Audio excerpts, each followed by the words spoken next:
La Chine n'a pas simplement lancé une nouvelle monnaie numérique. Elle vient de mettre en place une infrastructure financière colossale de plus de 1200 milliards de dollars, capable de remodeler en profondeur la circulation de l'argent au niveau mondial. Discrètement et méthodiquement, alors que le reste de la planète demeure prisonnier du réseau SWIFT, Pékin semble avoir coupé ce cordon historique. Mais de quoi s'agit-il précisément?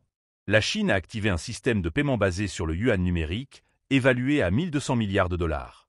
Ce dispositif, déjà opérationnel, règle des transactions couvrant plus de 200 pays et régions, sans passer par SWIFT. Selon les chiffres publiés par la Banque populaire de Chine, le yuan numérique a déjà traité plus de 1800 milliards de yuan, soit environ 250 milliards de dollars, uniquement au cours du premier trimestre 2025 en phase pilote.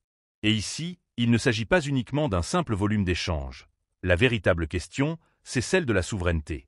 En intégrant l'ECNY au cœur des corridors commerciaux, des chaînes logistiques et même des réseaux interbancaires reliant les banques centrales, Pékin est en train de réinventer l'ordre monétaire mondial de l'intérieur.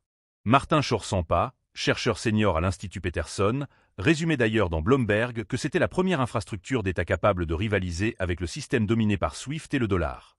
En 1944, les accords de Bretton Woods. En 2025, Pékin remet en cause cette couronne silencieusement, sans guerre ni affrontement, mais à coups de codes programmables et de lignes de swap bilatéraux.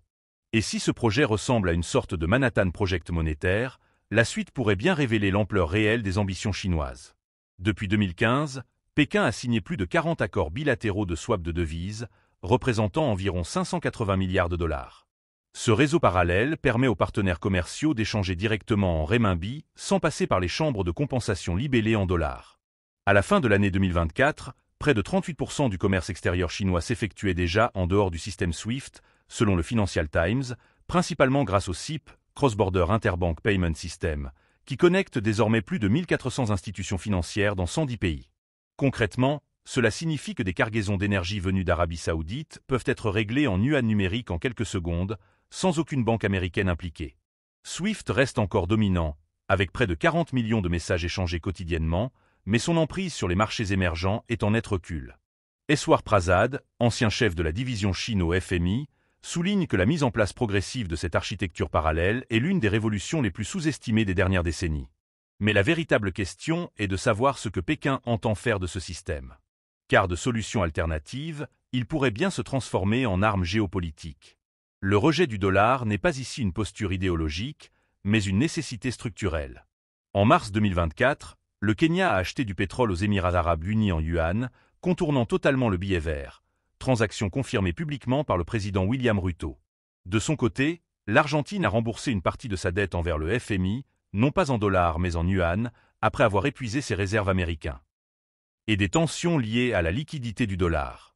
Comme l'explique l'économiste Carmen Reinhardt, les pays ne fuient pas le dollar, ils s'assurent contre lui. Le yuan numérique, programmable et indépendant des banques correspondantes, leur fournit une alternative immédiate et clé en main, capable de contourner les verrous financiers imposés par Washington. Mais s'agit-il vraiment d'une décentralisation ou d'une simple recentralisation sous contrôle de Pékin?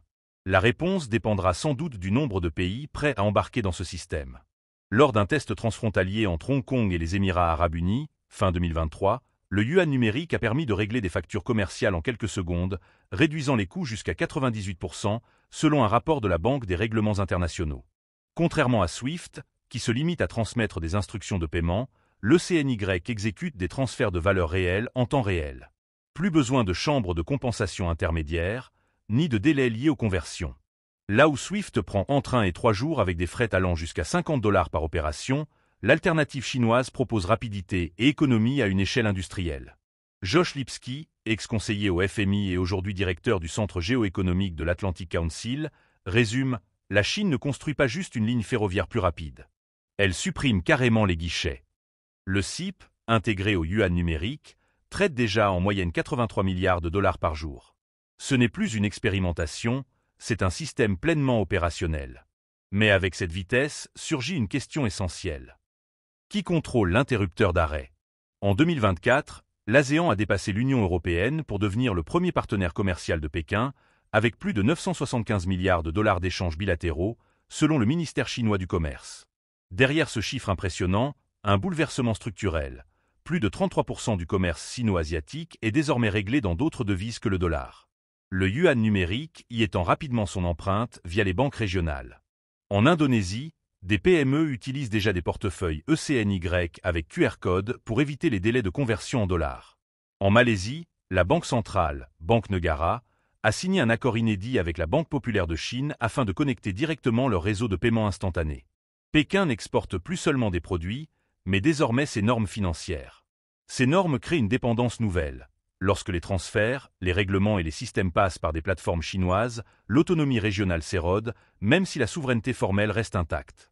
La véritable question est donc, que se passera-t-il lorsque les grandes économies asiatiques seront arrimées numériquement au yuan?